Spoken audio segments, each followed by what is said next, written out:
Hi అండి, welcome to my channel. ఎన్నో సంవత్సరాల నుంచి జాబ్ చేస్తున్నాం, కానీ జీతం అయితే పెరగట్లేదని చాలామంది బాధపడుతూ ఉంటారు కదండి. అలాంటి వాళ్ళ కోసం ఒక చిన్న రెమెడీ అండి. ఒక ఇలాచీని తీసుకోండి. ఒక ఇలాచీని తీసుకుని ప్రతిరోజు మీరు నిద్రించే సమయంలో పిల్లో కింద పెట్టుకుని పడుకోండి. తెల్లవారినాక ఏదో ఒక టైంలో, ఆ రోజు మొత్తంలో పలానా టైం అంటూ ఏం లేదండి, ఆ రోజు మొత్తంలో ఎప్పుడో ఒకసారి ఆ ఇలాచీని అయితే నమిలి మింగండి. అంతేకాకుండా ఒక 5 ఇలాచీ తీసుకోండి. 5 ఇలాచీ తీసుకుని ఒక చిన్న కవర్లో పెట్టుకొని ఆ 5 ఇలాచీని ప్రతిరోజు మీరు క్యారీ చేస్తూ ఉండాలండి. అంటే కింద పాకెట్లో పెట్టుకోకూడదండి. మనకు ఎప్పుడు నాభి పైన పాకెట్లో, అంటే షర్ట్ పాకెట్లో పెట్టుకోనండి. 5 ఇలాచి ఒక చిన్న కవర్లో వేసి పెట్టుకోనండి.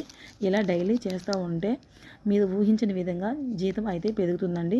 చాలామంది ట్రై చేశారండి, ఇది చాలామందికి వర్కౌట్ అయిందనమాట. మీకు కనుక యూజ్ అవుతుందేమో చెప్తున్నానండి.